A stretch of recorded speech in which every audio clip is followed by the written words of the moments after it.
안녕하세요. 오늘의 데일리 뉴스레터에 오신 것을 환영합니다. 한국은 강력한 발전을 이룬 기술, 경제 및 문화 분야에서만 유명한 것이 아니라 고급 무기 연구 및 개발 프로그램으로도 알려져 있습니다. 한국의 무기 연구 및 개발 과정은 멈추지 않고 현재에도 한국의 비밀 연구실들은 새로운 무기들을 적극적으로 개발하고 실험하고 있습니다. 한국의 무기 개발 프로그램은 기존 무기 시스템의 개선과 효율성 향상뿐만 아니라 고급 기술과 창의적 혁신의 적용에도 초점을 맞추고 있습니다. 주목할 만한 프로젝트에는 현무미사일 등의 발전이 있습니다. 현무미사일은 한국의 군사 능력의 상징이 되었습니다. 미사일 전문 분야에서 한국은 미국 다음으로 세계적인 선도 국가로 자리 잡았습니다. 한국은 강력한 미사일을 생산하는 것뿐만 아니라 제품 포트폴리오를 다양화하기 위해 노력하고 있으며 대공, 대지 및 대잠 미사일과 같은 다양한 종류의 미사일을 포함하고 있습니다. 현무 미사일은 정확한 공격 능력뿐만 아니라 한국 문화와 신화적 요소에서 영감을 받아 명명되어 한국 군사 능력뿐만 아니라 창의적인 명칭에서도 우수성을 보여주고 있습니다.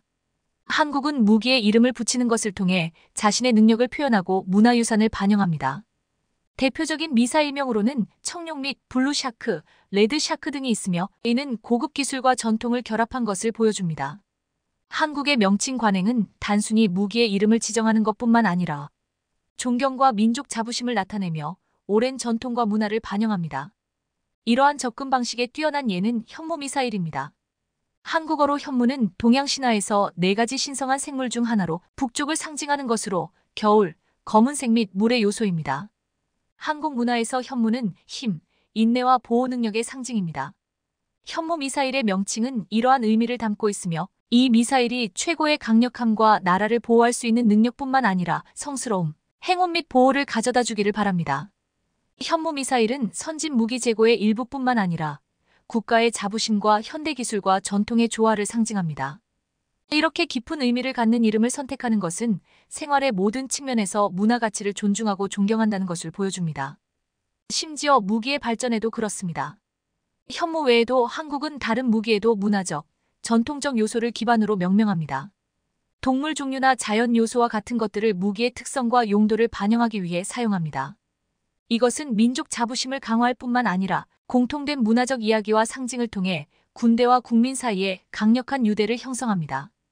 하늘에서의 공격적인 적에 직면할 때 우리는 그것을 궁으로 명명합니다. 이는 우리 국민의 활 쏘는 능력을 반영한 것입니다. 제벌론과 같은 대기간 포장된 미사일은 기본적인 방어 수단을 제공할 수 있지만 더 높은 수준의 위협에 대처하기 위해서는 천궁이 시스템이 필요합니다. 천궁이은 한국 미사일 기술의 정수로 가장 선진적인 모델 중 하나입니다. 이 시스템은 미국을 비롯한 세계 최고의 나라들과 경쟁하며 경제적인 가격으로도 선진 미사일 방어 시스템으로 인정받고 있습니다.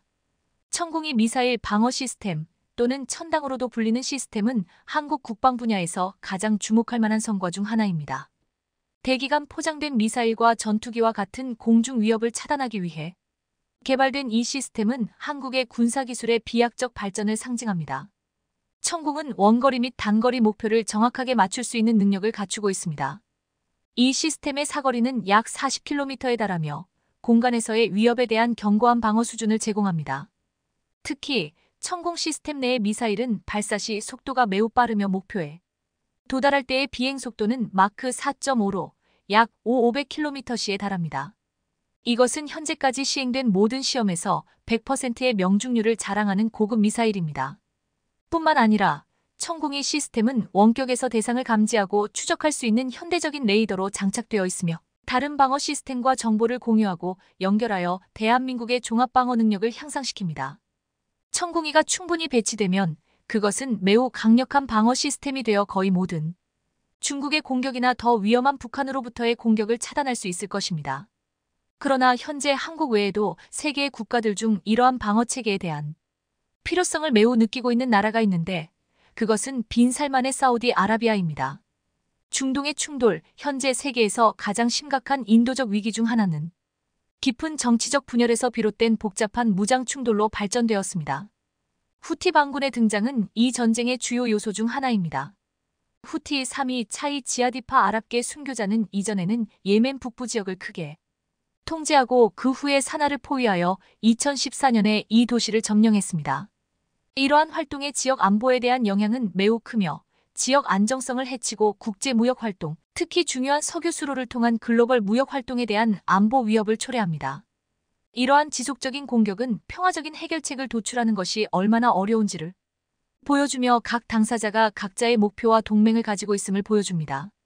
예멘의 충돌과 후티의 활동은 지역의 권력과 영향력을 놓고 벌이는 대규모 다툼의 일부일 뿐만 아니라 중동 지역에서의 관심과 국제기구의 개입을 불러일으킵니다. 이러한 상황에서 사우디아라비아의 빈 살만은 최근에 우리의 천공이를 거액의 5조 원에 가까운 금액으로 매입했습니다. 그러나 이 금액은 사우디아라비아의 무기 구매의 시작에 불과하며 앞으로는 후티 반군의 모든 공격에 대비하여 사우디아라비아의 전역을 보호하기 위해 이 금액이 배로 늘어날 것으로 예상됩니다. 또 다른 이유는 그들과 UAE의 자존심 경쟁으로 인한 것인데 UAE는 2022년에도 우리의 천공이 시스템을 구매하기 위해 약 4조 원을 투자했습니다. 사우디아라비아와 UAE는 각자의 광범위한 영토를 보호하기 위해 방대한 국방 예산을 소비하고 있습니다. UAE는 4조 원을 투자하며 적극적으로 무기를 구입했으며 이에 따라 사우디아라비아도 같은 수준의 투자를 하고 있습니다. 이는 국제 정세의 변화에 대한 대응으로 미국의 무기 의존도를 벗어나 한국의 무기를 선택하고 있다는 점을 보여주며 이는 다양하고 신뢰할 수 있는 방어력을 갖추는 것이 현대 국제 환경에서 중요하다는 전략적 의도를 강조합니다. 따라서 사우디아라비아와 UAE는 현대적이고 선진적인 무기에 대한 강력한 투자를 통해 국가 안보를 강화하고자 합니다. 천공이와 같은 미사일 시스템에만 국한되지 않고 한국은 KF-21 전투기 및 현대적인 잠수함 등을 통해 중동 시장에서의 입지를 확대하고 있습니다. 탁월한 작전 능력과 첨단 기술로 알려진 KF-21 전투기는 중동 국가들로부터 큰 관심을 받고 있으며 이는 한국의 무기 수출 포트폴리오 다양화에 중요한 진전을 의미합니다. 첨단 기술과 높은 은밀성을 갖춘 잠수함은 각국의 국방 전략에서 빼놓을 수 없는 요소입니다. 중동 지역의 한국 잠수함에 대한 관심은 한국의 기술력과 제품 품질에 대한 신뢰를 반영할 뿐만 아니라 국제시장에서의 한국의 위치를 확고히 합니다. 한국이 자국의 방위 산업 제품 품질에 자신감을 갖는 것은 첨단 기술에 기반을 둔 것은 물론 생산 능력과 무기 개발 및 연구에 대한 역량에서 비롯됩니다. 한국의 방위 산업 기업들은 국제시장의 엄격한 요구를 충족시키기 위해 지속적으로 혁신하고 새로운 제품을 개발하고 있습니다. 한국의 중동으로의 무기 수출 성장에 대한 기대는 한국이 글로벌 시장에서 강력한 경쟁력을 가지고 있음을 보여주는 것뿐만 아니라 한국과 중동 국가들 간의 전략적 파트너십 강화에 기여합니다. 글로벌화와 치열한 국제 경쟁의 상황에서 시장 확장과 수출 제품 다양화는 한국이 국제 무대에서의 위치와 영향력을 확립하는 열쇠입니다. 높은 기대 속에 한국의 방위 산업은 경제 성장을 촉진하고 국제적인 지위를 강화할 뿐만 아니라 평화에 기여할 중대한 기회를 맞이하고 있습니다. 최근 러시아의 우크라이나 침공 여파로 인해 전 세계가 국방에 대한 중요성을 뼈저리게 통감하게 되면서 세계 곳곳에서 한국 무기에 대한 수요가 쪽증하고 있습니다. 특히 지난 23일 미국 군사 전문 매체인 디펜스 뉴스에 충격적인 보도가 나온 직후 러시아와의 무력 충돌 가능성이 대쪽 증가한 우크라이나 인근의 주변국들과 인접국들과의 분쟁이 더욱 심각해지고 있는 중동 국가들 사이에서 한국 무기에 대한 관심과 문의가 쪽중하기 시작하고 있는 상황인데요. 실제로 이번 우크라이나 사태의 여파로 인해 천공, 현공 등 유도무기에 대한 관심뿐만 아니라 KF-21, FA-50 등 전투기에 대한 문의가 대쪽 증가했다고 합니다. 당장 최근만 해도 한국산 방산무기의 압도적인 성능과 신뢰성에 완벽하게 반해버린 쫄란도 정부에서 우리나라와 오랜 분담금 문제로 갈등을 빚고 있는 인도네시아를 제치고 향후 KF-21 블록이 사업에 대한 공동개발의 의지를 매우 적극적으로 표출하고 있는 것은 물론이고 우리 방산업계의 오랜 단골 고객이라고 할 수 있는 필리핀 정부 역시 최근 가장 적극적인 움직임을 보이며 국가 핵심 사업으로서 KF-21 도입을 추진하겠다는 입장을 밝히고 있습니다. 이처럼 폭증하는 한국산 전투기 수요에 따라 KAI는 올해 완제기 수출 예상 금액이 1조 3,160억 원 규모로 대쪽 증가해 지난해 수출액인 7,659억 원보다 무려 71.8%가량 증가할 것이다 예상하고 있습니다. 여기에 더해 최근에는 예멘 내전을 겪고 있는 중동 국가들 역시 무기 구매가 시급한 상황에서 잇따라 한국 방산업계에 러브콜을 보내고 있는 상황인데요. 결정적으로 올해 초 제9차 한국 UAE 국방장관 회담을 통해 한국형 차세대 전투기 KF-21 보라매에 대한 매우 적극적인 구애의 향을 밝혀왔던 아랍에미리트 정부가 최근 다수의 군사 전문 매체에서 보도되고 있는 충격적인 소식들로 인해 사실상 한국 외의 대안책이 전부 사라져버려 향후 KF-21의 도입이 기정사실화되고 있는 상황입니다. 실제로 당시 모하메드 알 보아르디 UAE 국방특임장관은 서울에서의 장관급 회담을 마친 뒤 무려 440km 떨어진 경남 사천시 한국항공우주산업을 직접 방문해 KF-21, TO-10, 소형 무장 헬기 등 주요 무기체계 생산시설과 차세대 위성 관련 개발 현장에 깊은 관심을 표했는데요. 심지어 이 역시 UAE 측의 매우 적극적인 사전 요청에 의해 진행된 것으로 알려지게 되면서 현재 다수의 군사 전문 매체들과 외신에서조차 최근 한국과 UAE가 보다 발전된 형태의 방산협력 논의가 나오고 있다는 보도가 쏟아지고 있는 상황입니다. 실제로 최근 해외 군사 전문 매체 조나 자카르타 GONAJAKARTA와 아비아치 온라인 AVIACIOLIN에서는 미국이 스텔스 전투기 판매를 꺼리고 있는 분위기 속에서 KF-21 보라매는 UAE가 원했던 F-35의 새로운 대안이 될 수 있을 것인가? 거의 동시에 개발된 KF-21 보라매와 수-75 체크메이트의 차이는 무엇인가? 기사를 통해 현재 UAE가 한국산 전투기 도입에 극도의 관심을 보이고 있는 이유를 심층 분석해 나가고 있었는데요. 매체는 그간 UAE가 역사적으로 오랜 파트너십을 구축해온 미국과 유럽에게 무기를 수입해왔고 현재 UAE가 기존에 운용하던 노후화된 전투기를 교체하는 과정에 높인 가운데 최근 급격하게 변하기 시작한 중동의 정세와 맞물려 이제 새로운 파트너를 찾게 되었다고 전하고 있었습니다. 당초 트럼프 행정부 시절 UAE는 미국과의 F-35 50대 수출에 대한 논의를 적극적으로 타진해 나가고 있었지만 미국 정치권 내에서 UAE가 F-35를 무려 50대나 보유하게 될 경우 오히려 이란을 자극해 중동의 정세가 더욱 금속도로 불안해질 수 있다는 판단하에 판매를 중단한 것이었습니다. 급격히 불안해진 중동의 정세 속에서 매우 심각한 안보 공백이 생겨버린 UAE는 다급히 새로운 대안책을 찾아야만 했는데요. 이에 당초 UAE가 다급히 시선을 돌린 곳은 바로 러시아제 무기였습니다. UAE는 이미 일전에도 러시아제 무기들을 여러 차례 구입한 적이 있어 운용과 도입에 상대적으로 부담이 적었고 당초 UAE가 F-35와 같은 스텔스 전투기 도입을 고집해왔기 때문에 러시아산 무기 도입은 다급히 안보 공백을 메워야만 했던 UAE에게 최선의 대안책이라고 할 수 있었습니다. 심지어 지난해 모스크바 항공우주박람회에서 전격 공개된 러시아산 신형 스텔스 전투기인 수-75 체크메이터는 미국 F-35의 3분의 1 가격에 해당되었기 때문에 UAE 국방부는 고민조차 하지 않고 막대한 자금을 조달한 것으로 분석되었는데요. 특히 체크메이트를 생산한 러시아 통합항공기 제작사 UAC 측은 그동안 여러 항공기 메이커를 인수합병하는 과정에서 무려 8조 3천억 원에 달하는 채무로 깊은 고민에 빠져 있었기 때문에 이때까지만 해도 UAE와 러시아 측의 이해관계는 서로 원원하는 관계라고 할 수 있었습니다. 물론 체크메이트는 개발 단계부터 지나친 원가 절감이라는 한계성 때문에 완전한 스텔스 능력을 발휘하는 것에 다소 회의적이라는 평가가 나오고 있었지만 그림에도 불구하고 KF-21과 비교해 성능이 비슷하거나 다소 우수한 레이더 반사 면적 저갑 조치를 취한 것으로 평가되기도 했죠. 실제로 이 때문에 세계 각국의 군사 전문가들 사이에선 러시아의 체크메이트가 한국산 보라매의 가장 큰 라이벌로 금부상하게 될 것이라는 분석이 나오고 있었습니다. 그러나 최근 몇 달 사이 우크라이나 전쟁에서 막대한 피해를 입은 러시아가 당장 전선에 보낼 전투기도 부족한 상황. 충격적인 진실이 밝혀짐과 동시에 자국의 스텔스 전투기 중 거의 대부분의 기종을 전면 수출 중단하기로 결정하면서 당초 중국과 인도, 일부 중동 국가들에 대한 수출이 원천 차단된 것으로 전해지고 있습니다. 심지어 더욱 충격적인 사실은 일부 기종의 경우 향후 10년 이상 수출이 완벽하게 불가능할 것으로 전해져 이들 국가들에선 다급히 대안책을 모색하고 있는 상황인데요. 특히 지난해까지만 해도 미국의 F-35와 성능이 찔적할 것이라는 역대급 호연장담 을 해오던 러시아의 수-75 기종은 아직까지 단 한 번도 성공적인 시험 비행조차 마치지 못했으며 현재까지는 그저 컴퓨터 그래픽 상에서만 존재하는 항공기 모델이라는 충격적인 진실이 전해지고 있습니다.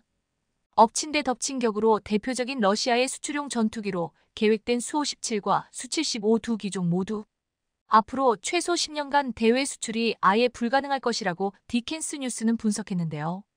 이는 최근 러시아가 우크라이나와의 무력 충돌 과정에서 광범위한 지역의 패배가 기하급수적으로 누적되기 시작하자 다급히 자국의 주요 방위산 업체들의 미사일과 탄약 생산을 최우선적으로 늘릴 것을 지시한 것으로 알려졌기 때문입니다.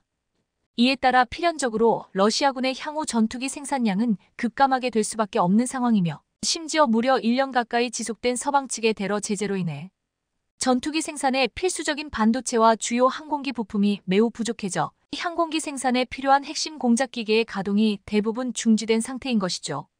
실제로 현재 이러한 초유의 문제들을 떠안고 있는 러시아군 전투기들은 우크라이나 전선에서의 무리한 출격과 생산 공장의 급조, 부품 부족에 따른 정비 소홀과 불량률 증가라는 억대급 대환장 콜라보로 인해 최근 터무니없는 추락사고가 하루가 멀다 하고 발생하고 있는 상황입니다. 결과적으로 가장 발등에 붓이 떨어졌다고 할 수 있는 UAE 쪽에선 다급히 자국의 심각한 안보 공백을 완벽하게 채워줄 만한 새로운 국방협력 파트너를 물색하는 과정에서 최근 한국 방산업계와의 대규모 협력 강화를 추진하고 있다고 다수의 매체들은 분석하고 있습니다. 또한 UAE가 러시아 스텔스기의 도입이 재차 좌초된 상황에서 현재 4.5세대 전투기 중 최고의 성능과 무장 탑재량을 보유하고 있는 KF-21이 가장 우수한 대안책으로 급부상하고 있는데요. 실제로 지난 방한 당시 직접 KAI를 방문해 한국의 방산산업 역량에 대한 극찬을 아끼지 않았던 알보아르디 장관은 한국과 UAE 간의 밤산 협력이 가장 최우선시 되어야 한다. 재차 강조했을 정도로 현재 UAE는 한국 방산업계에 거는 기대감이 엄청나다고 할 수 있었는데요. 그 이유는 바로 최근 급속도로 악화되기 시작한 중동의 정세 속에서 UAE는 최대한 빠른 시일 내에 강력하고 검증된 다양한 무기를 신뢰할 수 있는 국가에게서 안정적으로 도입해야만 하는 상황이기 때문이었습니다. 그런데 사실 이러한 UAE의 까다로운 조건들을 모두 만족시킬 수 있는 국가가 현재 전 세계에서 오직 한국만이 유일하다고 할 수 있는 상황인데요. 게다가 최근 글로벌 방산업계의 다크호스로 떠오르고 있는 한국 무기의 가장 큰 경쟁력은 다른 국가들과의 이해관계가 다소 옅은 중립국이라는 이점과 가격 대비 성능이 압도적이고 방위산업 후발주자인 점 등을 최고의 장점으로 꼽고 있었습니다. 실제로 한국은 정치적으로 중립국을 표방하고 있기 때문에 수출 경쟁국인 러시아와 중국 무기에 비해 무역 제재 등의 리스크가 없습니다. 특히 최근 들어 무기 수출로 유명한 러시아가 역대급 뻘짓을 벌이게 되면서 무기 수출까지 어려워진 상황이라 이번 기회를 통해 한국 방위산업계가 새로운 도약의 발판을 마련하게 되었다는 외신들과 군사 전문 매체들의 분석이 쏟아지고 있는 이유인 것입니다. 한국은 미국과 러시아 등에 비해 방위산업의 후발주자인 점도 수출 경쟁력을 높이는 이유 중 하나로 꼽히고 있는데요. 기술이 개발된 지 얼마 되지 않아 생산 라인이 멈추지 않고 최소 10년 이상 가동될 가능성이 매우 높기 때문이죠.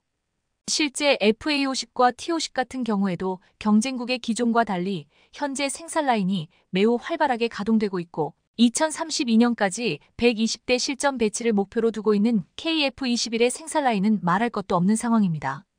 각국의 무기 수요가 긴급해진 상황에서 생산 라인 운용 여부는 매우 중요한 고려 사항이 되기 때문에 최근 한국 방산업계의 경쟁력이 급부상하고 있는 것이죠. 또한 첨단 무기 개발에 있어서도 기존 방산 선진국들에 비해 다소 뒤처진다고 할 수 있을지라도 후발주자가 갖게 되는 이점 역시 존재하는 상황인데요. 최근 들어 한국 방산업계가 전력화시키고 있는 무기들 중 대부분은 가장 최신 기술과 소재들을 적용해 생산하고 있기 때문에 이번 우크라이나 사태를 통해 군의 현대화가 자국의 전력 향상에 있어 얼마만큼 지대한 영향을 끼치는지를 직접 목격한 세계 각국에서 현재 한국 방산업계에 잇따른 러브콜을 보내고 있는 결정적인 이유인 것입니다. 실제로 이러한 전 세계적인 방산업계의 기조 변화를 통해 우리나라는 그동안 축적해온 세계 최고 수준의 국방기술과 무기체계 제작 능력 등을 고려해 본다면 현재 2년 내에 방산 수출 5대 강국이라는 타이틀을 거머럴 가능성이 매우 높아졌다고 분석되고 있는 상황입니다. 이에 한방산업계 관계자는 한국 무기는 미국 같은 밤산 선진국에 비해 가격이 저렴할 뿐만 아니라 성능도 뛰어난 편. 사실상 신냉전 시대가 시작됐다고 할 수 있는 가운데 동유럽, 중동, 동남아 국가들을 중심으로 문의가 폭증하고 있다. 전하고 있습니다. 다만 한 가지 아쉬운 점이자 바람이라고 한다면 이처럼 세계 최고 수준의 군사력을 보유하고 있는 우리나라 방산업계에 마치 수식어처럼 따라붙고 있는 가성비라는 장점이자 단점을 향후 더욱 압도적인 기술 개발을 통해 타국 무기에 비해 몇 배나 비싸도 한국산 무기는 반드시 믿고 살 수밖에 없는 무기다. 뭔가를 받게 되는 날이 오길 응원하겠습니다.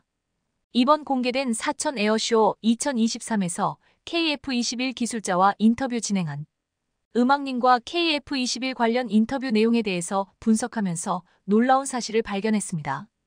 현재 우리 KF-21에 답재된 F414 엔진이 KF-21용으로 커스터마이징 및 성능 개량되었다는 정황이 포착되었습니다. 오늘은 KF-21 기술자와 인터뷰를 통해 KF-21에 대한 비밀들을 풀어가보는 시간을 가져볼까 합니다. 음악님께서 인터뷰를 진행하면서 일반인이라 녹취가 물가함으로 일부 착오가 있을 수 있으며 함께 분석한 내용은 인터뷰의 내용을 기반으로 일부 분석을 통한 추정한 것임을 밝힙니다. KF-21 보라매는 조종하기 쉬우면서 성능이 우수한 전투기입니다. 지상 활주된 전고가 높고 육중에 큰 비행기를 모는 느낌이 들고 상공에선 FA-50 경전투기와 비행 특성이 유사합니다. 능송만 초종사라면 KF-21 적응이 이렵지 않을 것으로 보입니다. 라고 KF-21 시험 비행에 5차례 참여한 진태범 KAI 비행시험담 수석 조종사는 첫 한국산 전무기에 대해 이간히 평가했습니다. 이번 사천 에어쇼에서 공개된 3호기는 최송으로 일반 파일럿용 개발 기체가 전시되어 있습니다. 1, 2호기 담당은 테스트 조종사 중에서도 에이스 오브 에이스들이 담당하고 있습니다. 그만큼 세심한 조종이 가능하도록 전투기 세팅을 해놓았다고 합니다. 1, 2호기를 운용하면서 쌍인 데이터를 기반으로 3호기 이후 기체들의 전투기를 운용할 수 있도록 소프트웨어 최적화를 진행하게 됩니다. 이러한 과정은 전투기 운용에 있어 굉장히 중요한 부문입니다. F-15K가 처음 도입되었을 때 추락사고가 발생했는데 이는 미국 조종사 기준으로 전투기 세팅되어 있었고 이를 우리 조종사들이 운용하다가 지기동시 정신을 잃어 발생한 사건이 있습니다. 이 사건 이후 신규 전투기 초기 도입 시 베테랑 조종사들을 배치하는 것이 분문율이 되었다고 합니다. 그래서 3호기 이후 적용될 전투기 프로그램 세팅은 중요한 작업 중 하나입니다. KF-21 CJ-기 3호기는 무기를 발사한 흔적이 있고 특히 기관포 부분에 나타났습니다. 이에 대해 질문에 KF-21 개발자는 3호기에서 다양한 무기들 테스트하고 있다고 밝혔습니다.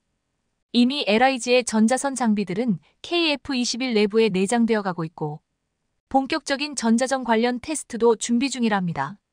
KF-21에 적용된 RAM 패널은 거의 극비로 분류되어 KAI에서도 모르는 내용이 많다고 합니다. 음악님께서 나노닷 분야를 박사과정 진공했기 때문에 KF-21 RAM 패널에 적용된 그래핀에 나노닷을 적용하는 것을 보고 놀랐다고 합니다. KF-21 RAM은 패널 형태로 붙이는데 전투기는 다양한 곡선이 적용되어 있기 때문에 RAM 패널 적용 시 다양한 모양으로 제작이 가능해야 합니다. 그런데 이와 같은 기술은 우리가 일상에서 많이 쓰는 물건에 적용되어 있습니다. 비록 모니터나 TV 화면에 들어가는 디스플레이 구조입니다. OLED가 나노닷 공정으로 만들어집니다. 세계 최고의 디스플레이 기술을 가진 우리나라가 관련 기술을 구현하는데 좋은 산업 구조였던 것입니다. 그래핀은 탄소의 동소체 중 하나이며 단소 원자들이 모여 2차원 평면을 이루고 있는 구조를 말해 원래 전파차폐 및 흡수제인데 거기에 나노닷을 직용하면서 디스플레이에 적용된 커브 넣을 수 있게 된 것입니다. 여기에 그래핀을 도포하면 그게 투명 전극 역할을 하게 되고 유리를 곡면 만들고 거기에 그래핀 페이스트를 바르고 나노닷 만들면 바로 OLED가 되는 것입니다. 이 기술을 적용하여 RAM 패널에 직용했을 것으로 보입니다. 이 나노닷 기술과 그래핀 기술을 응용해 최신 대형 여객기의 조종석에도 일부 적용하고 있다고 합니다. 향후 캐노피에 적용한다면 전투기에 각종 정보를 캐노피에서 바로 뿌려 전투기 운용할 수 있다면 더욱 효율적일 것입니다. 이와 관련된 연구는 LIG 쪽에서 전술 고글이나 아이언 비전 고글을 개발 중입니다.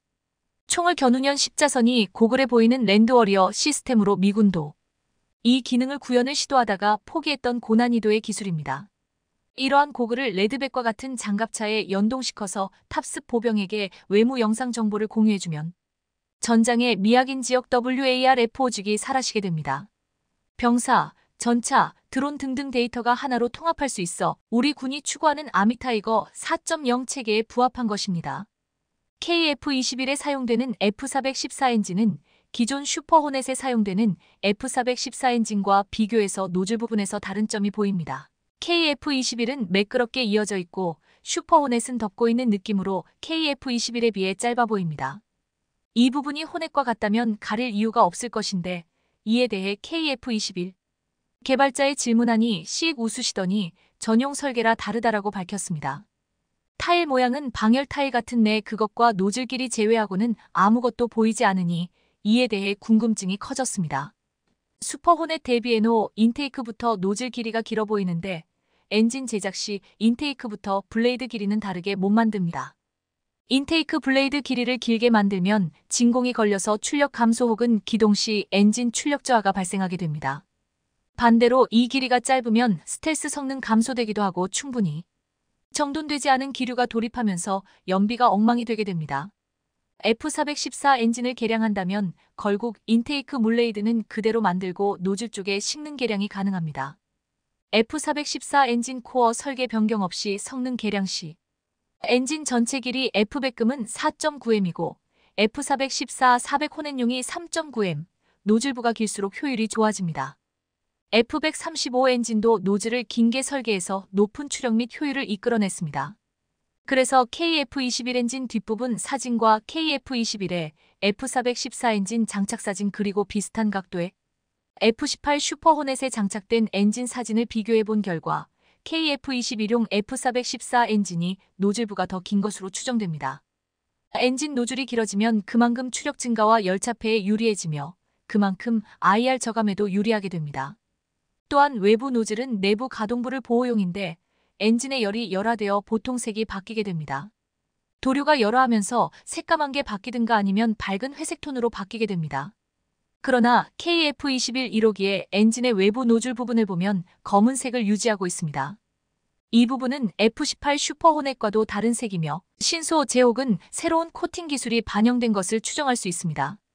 KF-21은 인테이크를 적용하여 APU나 배기열 저감용 기술을 적용하여 추가적으로 IR 저감 기술도 적용했습니다.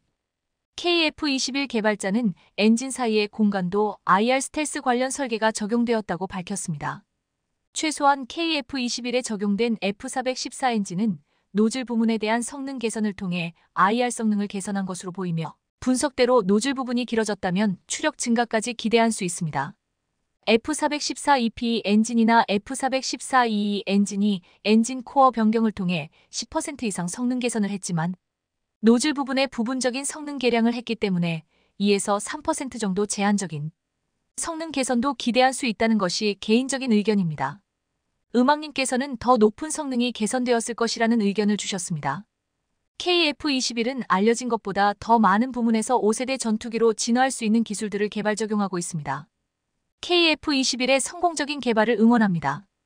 연전 연승을 이어가고 있는 한국 방산업계에 있어 또 하나의 놀라운 소식이 전해졌습니다. 바로 3조 원에 달하는 KE 전차 수출을 성공한 것인데요. 루마니아에서 한국 KE 전차를 강력하게 요구했다고 합니다. 루마니아 국방장관이 직접 KE 전차를 보고 엄지를 치켜들 정도로 만족감을 표현했다고 하는데요. 승승장구하는 한국 방산이 이룬 업적과 현재 진행형인 인기에 대해 지금부터 자세하게 설명해 드리겠습니다.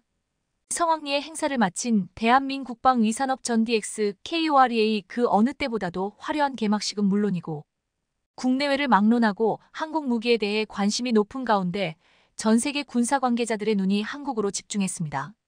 무기 수입이 다급한 일부 해외군 관계자들은 직접 산업전의 모습을 드러내며 한국 무기를 직접 눈에 담고자 열심히 행사장을 돌아다니는 모습을 보였는데요. 슬로바키아는 물론이고 폴란드 관계자들도 모습을 보였습니다. 그 중에서도 루마니아 국방부 장관은 깊은 관심을 보였는데요. 그가 특히 눈길을 준 한국 무기는 바로 K기 전차였습니다. K를 생산하는 현대로템 부스에 직접 모습을 드러내며 꼼꼼하게 모든 부분을 관찰했다고 하죠. 바실레 등쿠 루마니아 국방부 장관은 K 전차 설명을 듣고 실물을 직접 다 만져본 이후에 침묵에 잠겼다고 합니다. 그리고 이내 엄지를 치켜들며 만족했다고 하는데요. 놀랍게도 바실레 등쿠 장관은 며칠 후 깜짝 놀랄만한 발표를 하게 됩니다. K 전차 도입을 위한 추진 예향서를 한국과 작성한 것인데요. 한국 고위급 회담을 연 루마니아 국방부 장관은 날이 갈수록 위태로운 국제 상황에 한국의 도움이 필요하다고 요청했습니다. 특히나 루마니아 국경지대를 위협하며 러시아 군대가 모습을 드러내는 한편 대규모 동원령까지 내린 러시아가 다른 국가까지 침범할 수 있다는 메시지를 전했기 때문에 루마니아 입장에서는 강력한 무기가 필요한 상황.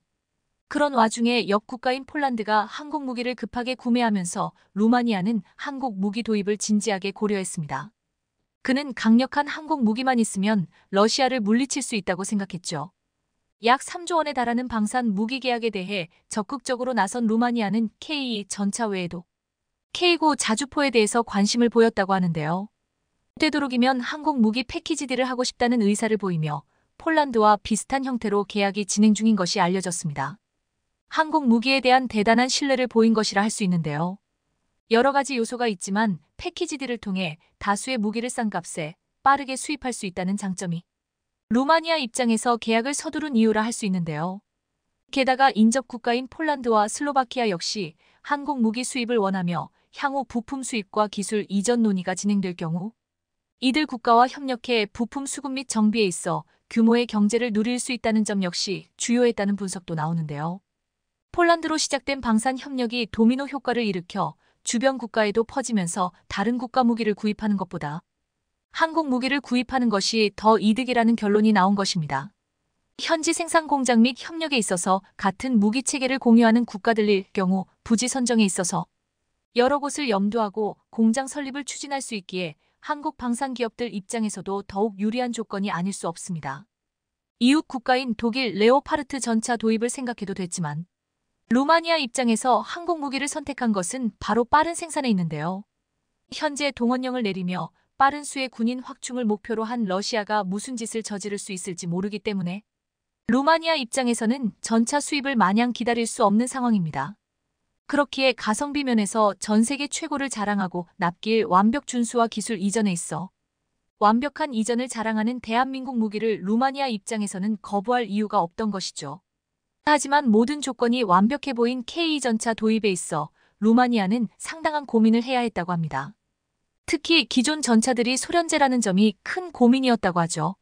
루마니아의 현재 주력 전차는 구소련 시절 제작된 T-55AM 전차입니다. 1세대 전차인 이 전차는 소련을 포함해 동유럽권에서는 베스트셀러 제품으로 큰 인기를 누린 제품입니다. 전면 장갑 200, 주포 구경 100, 최대 속도 48km/h를 자랑하며 무게도 36톤가량으로 동유럽 환경에서 무리 없이 작동되는 전차입니다. 게다가 구형 포탑은 어느 방향에서든 큰 경사각도를 확보할 수 있어 포격 시 사거리 확보에 용이하다는 특징을 지니고 있습니다. 전면 장갑 역시 현재 기준으로도 포탄을 튕겨내거나 막아낼 수 있을 정도로 비교적 높은 방어력을 가진 제품인데요. 무엇보다 적은 엔진 출력으로도 상당한 기동성을 갖춘 제품이라는 점이 이 전차가 동구권에서 인기를 누리게 한 이유였습니다. 루마니아 역시 구소련 제품인 T-55AM을 도입했죠. 그러나 갈수록 문제점이 발견되면서 루마니아 입장에서는 T-55AM 제품을 대체할 새 전차 사업이 시급해졌습니다. T-55는 명중률 차원에서 최악의 물건이었던 것인데요. 1000M 이상만 떨어져도 명중률이 급격히 떨어지는 모습을 보이며 전차로서 결격 사유가 분명한 제품이었던 것이죠. 게다가 방어력을 높이면서 거주성을 낮추는 최악의 실수를 저지른 것인데요. 장갑을 증강하면서 전체적인 체적을 감소시킨 것입니다. 차 내 여유 용적이 극단적으로 감소한 덕분에 운용하는 사수들은 T-55의 좁은 실내에서 고동을 받아야 했죠. 게다가 체적이 줄어들면서 보조 무장과 기타 무장을 갖출 수 없게 되면서 드론이 날아다니는 현대전에서 아무런 쓸모를 보일 수 없는 물건이 되었습니다. 결국 루마니아는 신사업을 통해 전차 수입을 고민했습니다. 이때 루마니아는 빠른 배치와 적응을 위해 소련제 디자인과 무기 체계를 계승한 러시아산 무기를 고려했다고 합니다. 기존 T-55AM 무기에 익숙한 루마니아 병사들을 위한 처사였죠. 하지만 정치적인 문제가 개입되었습니다.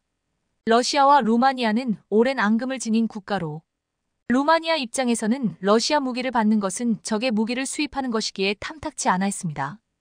과거 루마니아 왕국의 영토였던 몰도바를 러시아 제국이 강제로 병합해 몰도바가 루마니아로부터 떨어져 나갔던 적이 있습니다. 이 사실에 항상 분노한 루마니아인들은 러시아를 경원시했는데요. 무기 도입에 있어서도 이는 마찬가지였습니다. 아무리 급하다고 해도 러시아 무기는 받지 말자는 의견이 있었기에 루마니아는 결국 사업 방향을 다른 곳으로 들게 됩니다. 가장 먼저 고려한 대안은 독일이었죠. 그러나 독일 전차는 성능은 확실한 반면 너무나도 늦게 나오고 비쌀 뿐더러 시설 및 부품 이전에 대해 악명이 높았습니다. 결국 루마니아는 독일 전차를 포기해야 했는데요. 그 순간 운명처럼 찾아온 국가가 바로 대한민국이었다고 합니다. 너무나도 루마니아 조건에 딱 들어맞는 조건을 갖춘 대한민국의 루마니아는 계약을 거절할 이유가 없었죠. 폴란드의 K 전차 납품을 위해 일정을 서두르고 있던 현대로템은 루마니아 계약 체결까지 이어지면서 더욱 바쁜 나날을 보내며 일정 맞추는 일이 시급해졌습니다. 폴란드가 1차 물량 시기를 앞당기자고 제안하며 빠른 전차 수입을 원하는 한편 루마니아도 폴란드 이전과 더불어 루마니아도 빠른 물량을 받을 수 있게 조치해달라는 부탁을 하면서 현대로템을 향해 끊임없이 구애하는 상황. 덕분에 현대로템은 일손이 부족해 세 자릿수 규모의 특별 채용은 물론 경력직과 신규 직원 채용에 나서는 모습을 보였습니다. 올해 상반기 250명 채용에 이어 하반기에도 엄청난 채용을 계획하는 등 일손을 충당하기 위해 인력 모집에 열을 올리고 있죠. 그러나 현재 충원되는 인력만으로 감당하기 어려울 전망인데요. 이미 슬로바키아에서도 K 전차에 대한 논의가 있는 한편 리투아니아에서도 빌리우스 세메스카 국방부 차관이 신범철 국방부 차관과 만난 자리에서 방산 수위 논의를 했다고 합니다. 한국 육군의 대규모 기동 화력 시험에 참여했던 그는 실제 훈련에서 보여준 한국군의 화력에 깊은 감명을 받았다고 하고 양국 사이의 방산 협력 강화를 위한 구체적인 논의를 했다고 합니다. 여기서도 마찬가지로 한국 K 전차를 언급했다고 하는데요. 파키스탄과 사우디아라비아 등 중동 지역 국가들에서도 K 전차를 탐냈다는 이야기가 나오고 있습니다. 그 중에서도 가장 구체적인 수량 논의까지 나오고 있는 곳이 이집트로 알려져 있는데요. 이미 작년 2021년 이집트 방산 전시회 기간에 K고 자주포는 물론 K 전차에 관해 공동 생산과 기술 협의에 대해 논의하면서 한국 전차 수입에 굉장한 열의를 보여준 바 있었는데요. 엘디바 원전 사업과 관련 이집트가 성의를 보여주면서 한국 역시 이집트에게 큰 선물을 할 것이라는 분석이 지배적입니다. 특히 이집트 항구 건설 및 각종 건설 사업에 한국이 잇따라 수주를 성공하는 성과를 거두는 등 이집트 한국 관계가 공고한 상황. 현재 수준으로는 턱도 없을 정도로 K 전차 수출에 있어 한국이 부하가 걸리지 않을까 걱정될 정도인데요. 땀을 흘리며 뒤에서 고생하신 한국 엔지니어의 노고에 감사하며 전 세계가 탐을 내는 한국 전차의 위엄에 박수를 보냅니다.